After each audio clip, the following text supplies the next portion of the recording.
Welcome to the Killer Innovation Show, the longest continuously produced podcast in history. Each week, Phil McKinney brings you the insights and strategies to amplify your creativity and innovation skills. Here's your host, Phil McKinney. In 2011, HP killed a $1.2 billion innovation in just 49 days. I was the chief technology officer who recommended to the board and to the CEO at the time to buy it. What happened next reveals why smart people consistently destroy breakthrough technology and the systematic framework you need to avoid making the same mistake. Hello, I'm Phil McKinney, and welcome to my innovation studio. HP had spent $1.2 billion acquiring Palm to get WebOS, one of the most advanced mobile operating systems ever created. It had true multitasking when iOS and Android could not handle it, an elegant interface design, and a breakthrough platform technology. Now, I led the technical due diligence and recommended the acquisition because I believed we were buying the future of mobile computing. We launched it on the HP TouchPad. Then, the CEO killed it in just 49 days after launch. Now, here's a question that should keep every innovation leader awake at night. How do you destroy breakthrough innovation worth over $1 billion in just 2 months? Now, the answer is not what you think. It's not about bad technology or poor market timing or insufficient resources. It is about systematic thinking errors that intelligent people make when evaluating innovation under pressure. And these same patterns are happening in companies everywhere right now, and maybe in your organization. Now, I'm going to show you exactly how this happens, why your company is vulnerable to the same mistakes, and give you a proven framework to prevent these disasters before they destroy your next breakthrough innovation. Now, Monday, in my studio notes over on Substack, my publication over there, I shared the behind the scenes and the very personal story of watching this unfold, this whole disaster of Palm and WebOS, while I was recovering from surgery. Today, I want to focus on the systematic patterns that caused this disaster and the decision framework that could prevent it. Now, here's my promise. By the end of this episode, you will understand the 5 thinking errors that consistently destroy innovation value. You will have a complete decision framework to avoid these traps, and you will know exactly how to apply this to your current innovation decisions. Because here's what that disaster taught me. Intelligence, IQ, smarts does not predict decision quality. Systematic thinking frameworks do. So, let me start with the fundamental problem that makes these disasters predictable. Now, when the HP board hired Leo Apotheker as CEO, they created what I called a cognitive mismatch, and it reveals why smart people make terrible innovation decisions. Apotheker came from SAP, where he'd run a $15 billion software company. Now, HP was a $125 billion technology company with breakthrough technologies across everything from servers to laptops to printers to storage, you name it. The board put someone whose largest organizational experience was half the size of HP's smallest division, and is in charge of evaluating innovations that he'd never encountered before. But here's the crucial insight. The problem wasn't his experience level. The problem was how his professional background created a mental blind spots that made him literally unable to see WebOS as an opportunity. Here's what's dangerous. Apotheker couldn't see WebOS as valuable because his entire career taught him that software companies don't do hardware. His brain was wired to see hardware as a distraction, not an advantage. To him, WebOS represented exactly the kind of hardware business he wanted to eliminate. Your expertise becomes your blind spot. You literally cannot see opportunities outside your professional comfort zone. And this is the first critical principle. Your job background creates mental filters that determine what opportunities you can even see. And this pattern is happening in your company right now. Your finance team evaluates platform investments using metrics designed for traditional products. Your marketing team rejects concepts they cannot explain within the existing frameworks of their messages. Your engineers dismiss breakthrough ideas that don't fit current technical roadmaps. The pattern is always identical. Intelligent people using the wrong thinking frameworks to evaluate breakthrough innovation. Now, let me show you exactly how this destroys innovation value. Now, WebOS died because of 5 predictable cognitive errors that occur when smart people evaluate breakthrough technology under pressure. Now, these aren't unique to HP. I've seen identical patterns destroy innovation value across multiple industries and different size organizations. So, error number 1, solving the wrong problem. The most dangerous mistake happens before you evaluate any options. You're framing the wrong decision question. What are you trying to answer? Apothaker was asking, how do I transform HP into a software company? When the strategic question should have been, how do we build competitive advantage in a mobile computing platform? When you optimize solutions for the wrong questions, the wrong problems, you get excellent answers, but they destroy strategic value. The warning sign, your team jumps straight to evaluating options without questioning whether you're solving the right challenge. Error number 2, identity-driven decision-making. Your professional background creates systematic blind spots about breakthrough opportunities. Senior executives see the same thing that they come from, such as software sees software solutions. Hardware leaders focused on hardware opportunities. Financial experts optimize for traditional metrics. This cognitive filtering happens automatically and distorts how you evaluate platform technologies that don't fit conventional categories. What's the warning sign? Your evaluation team all have similar backgrounds and reach the same conclusion about breakthrough technology. There's no friction. There's no differing of views. Error number 3, tunnel vision under pressure. When executives become obsessed with major initiatives, everything else feels like a distraction. Apothaker became obsessed with acquiring Autonomy, a software company that fit his transformation vision. This tunnel vision made everything else, including breakthrough mobile technology like WebOS, feel like a distraction from his primary goal. The warning sign? Leadership dismisses promising innovations because they don't support the current primary initiative. Error number 4, timeline compression under stress. Platform technology, such as going into entirely new areas, requires a different evaluation timeframes than traditional products. 49 days is not enough time to build developer ecosystems and retail partnerships and marketing message or to demonstrate traction.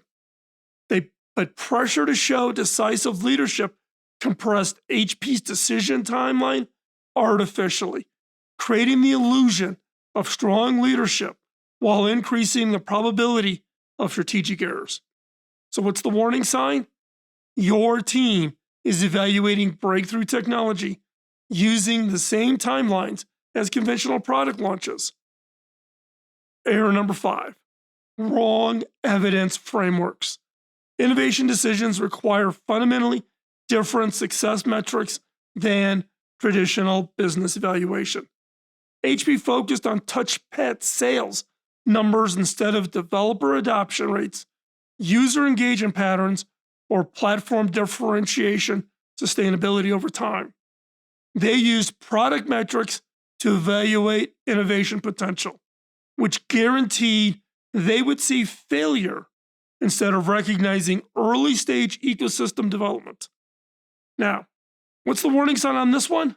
You're applying traditional business metrics to evaluate breakthrough innovation investments. So, here's what makes these errors so dangerous. They're invisible to the people making the decisions. Smart teams use these flawed frameworks and feel confident that they're making data-driven decisions while systematically destroying innovation value. But these patterns are preventable. After analyzing hundreds of similar disasters, I've developed a systematic framework specifically designed to avoid these thinking traps. The DECIDE framework, it really is about this approach to addressing cognitive vulnerability that consistently traps intelligent, smart leaders in the innovation context. So let me show you exactly how it works and why it would have saved WebOS.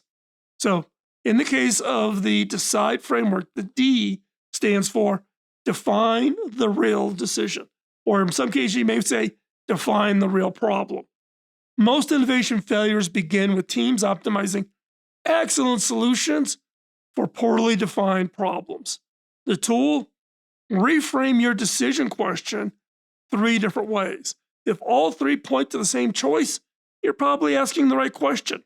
If they point to all kinds of different choices, you need to determine which frame captures the real strategic challenge.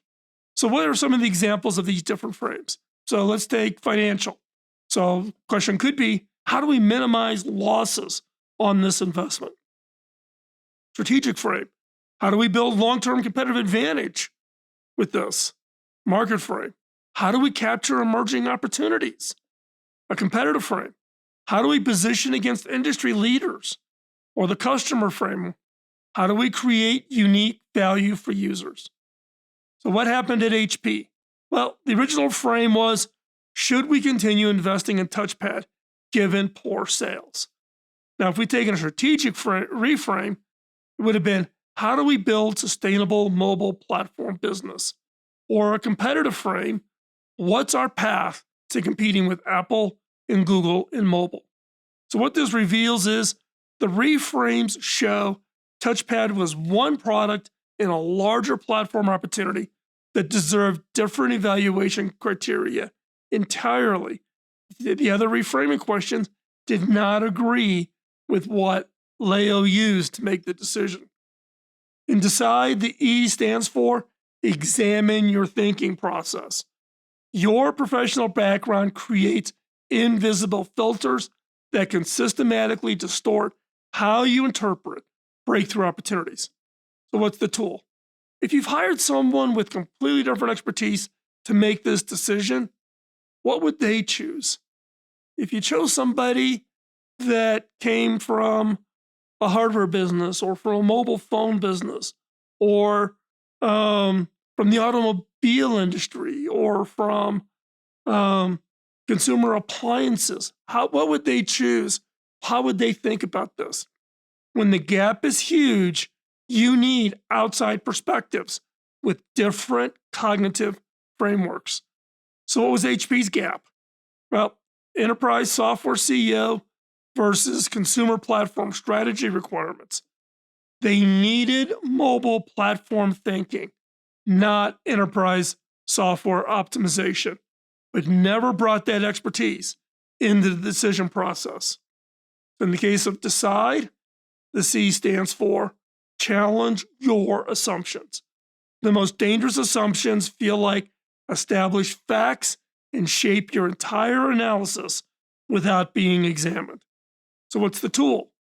What would have to be true for your least favorite option to actually be the right choice? This forces you to consider alternative interpretations of the same evidence. So, again, what would have to be true for your least favorite option to actually be the right choice? In the case of HP's assumptions, platform businesses need immediate profitability. Mobile computing won't dominate. Differentiated operating systems can compete with Apple and Google. Those were all of HP's assumptions, right? We need to be immediately profitable. Mobile computing won't ever be a dominant play in the marketplace.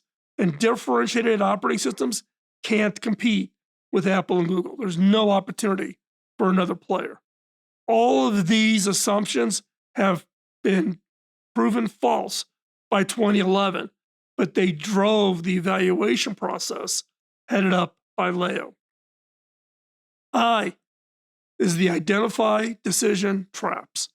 Different types of decisions triggers predictable cognitive biases that distort evaluation in systematic ways.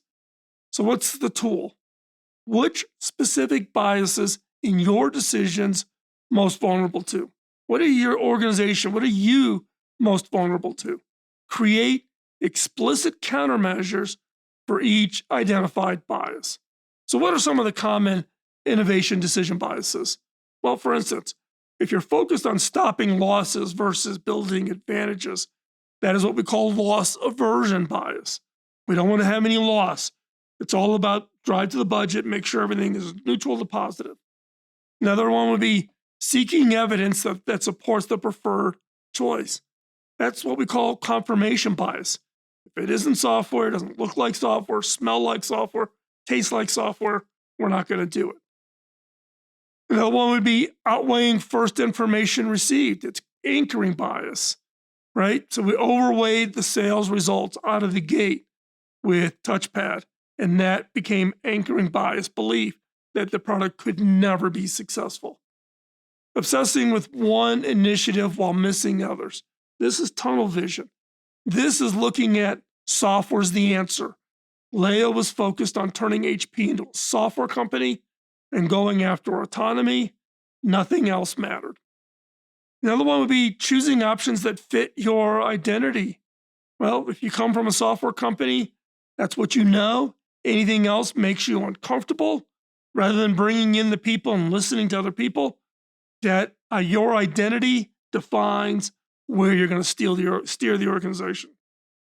Another one, which is using recent events to predict outcomes. This goes back to the sales results, the initial reviews in the marketplace, what we call recency bias, the latest, most recent information driving your decision-making process. So what was HP's specific traps? Well, one was it was focused on stopping touchpad losses versus building advantages. So this was loss aversion. Highlighted the negative sales data while ignoring positive developer signals, and that's confirmation bias.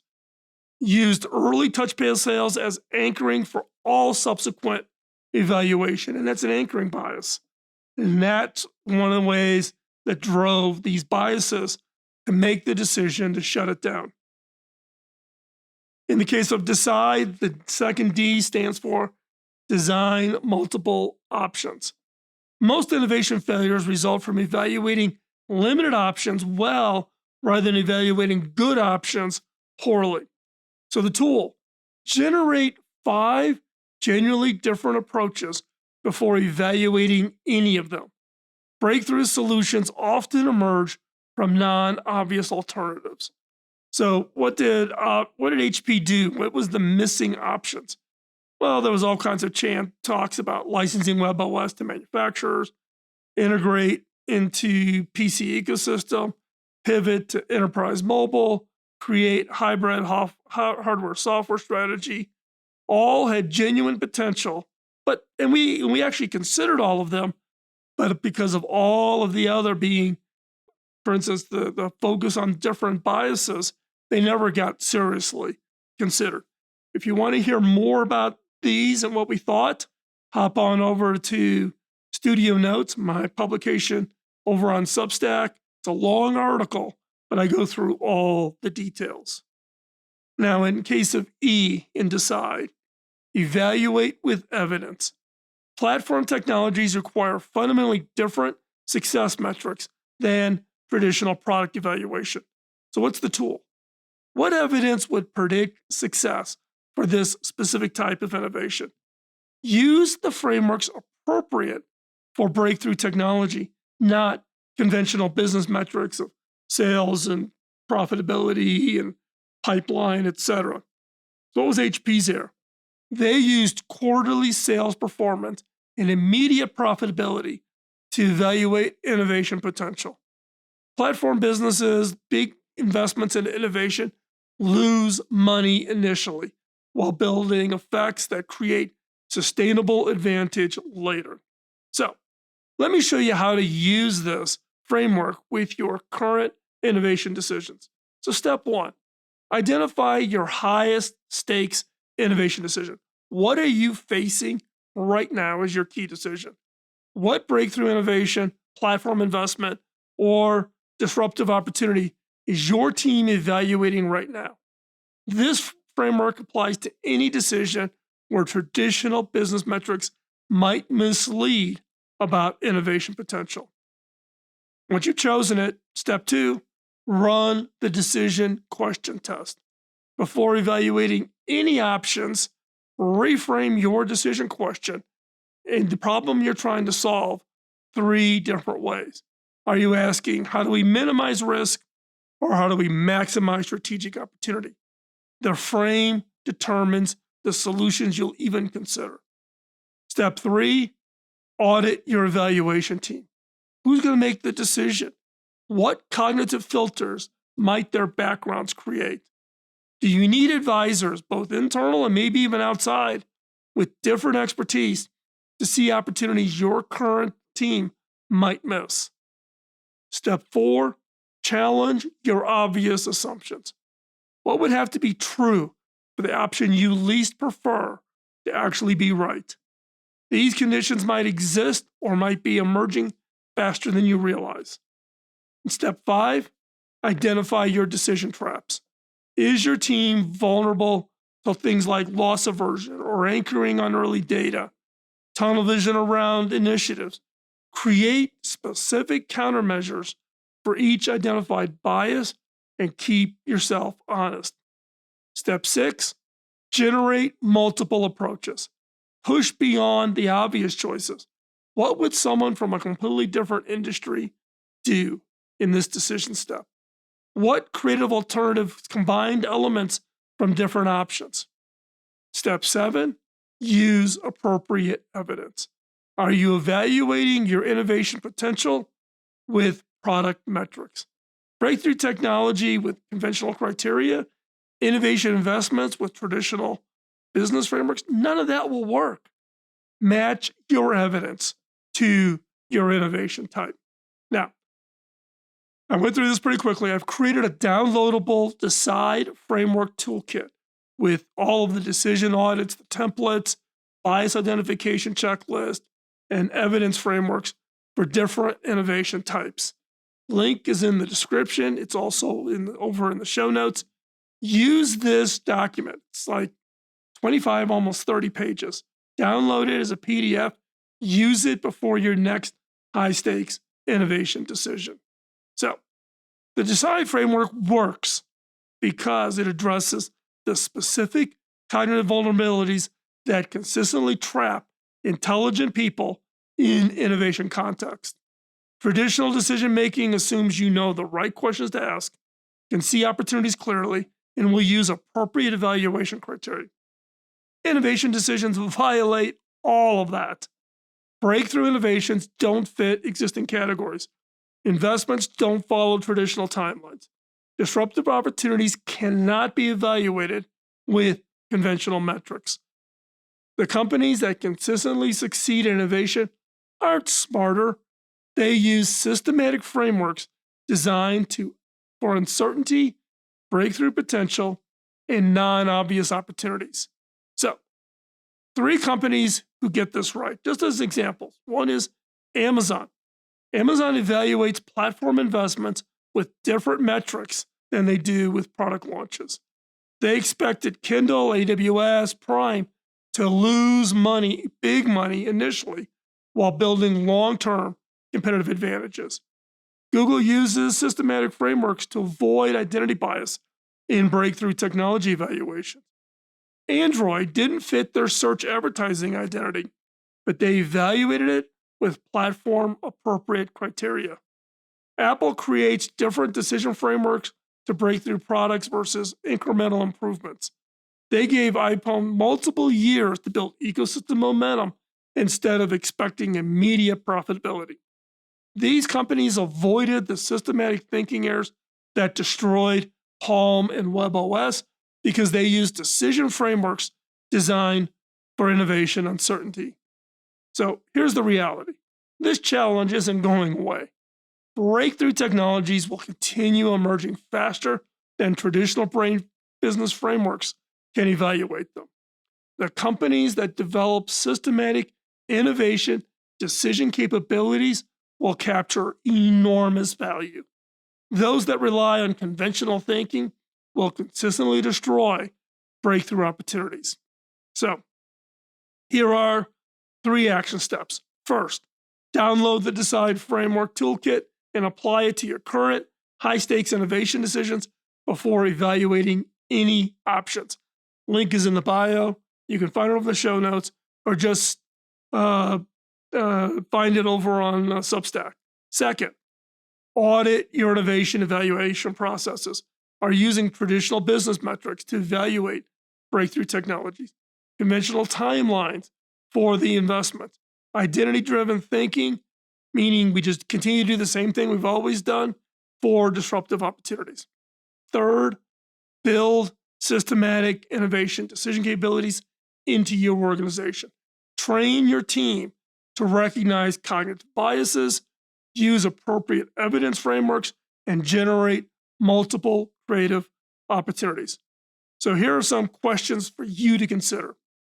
What breakthrough opportunity might your company be evaluating with the wrong frameworks right now?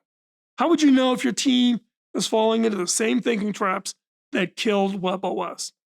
And what would systematic innovation decision capabilities be worth to your competitive advantage? But here's the final piece of the story that shows just how costly these thinking errors can be. Leo Pategar was fired on September 22nd, 2011, just 35 days after shutting down WebOS and 11 months after taking over as CEO. The board finally recognized the systematic thinking errors that had destroyed billions in value, but it was too late for WebOS. The human cost of these decisions goes beyond stock prices and quarterly reports. There are real people who believe in breakthrough technology, fought for innovation, and had to watch it get destroyed by preventable thinking errors. Now, my complete personal story of watching this disaster unfolding, including details about the brutal aftermath, but why I still believe in HP despite everything, is in this week's studio notes over on Substack. Link is in the description, or you can find it over in the show notes. Now remember, when you have breakthrough technology in your hands, the quality of your decision-making process matters more than the quality of your technology. Intelligence and good intentions are not enough. You need a systematic frameworks for thinking clearly about innovation under uncertainty. The tools exist to prevent these disasters. The question is whether you'll implement them before your next WebOS moment. Until next time, I'm Phil McKinney, and remember, in a world where billion-dollar innovations can be killed in 49 days, systematic decision frameworks might be your most valuable competitive advantage. Now, if you found this framework valuable, if you found the download valuable, if this information is going to be helpful to you, hit the like button and subscribe for more on how to make better decisions and how to be a better innovation leader. And also, if you want to support the channel, hop on over to Patreon, become a patron, or become a paid subscriber over on Substack. And again, thanks for watching, and I'll see you in the next episode. Podcasting nonstop since 2005, this has been the Killer Innovation Show on the Innovators Network.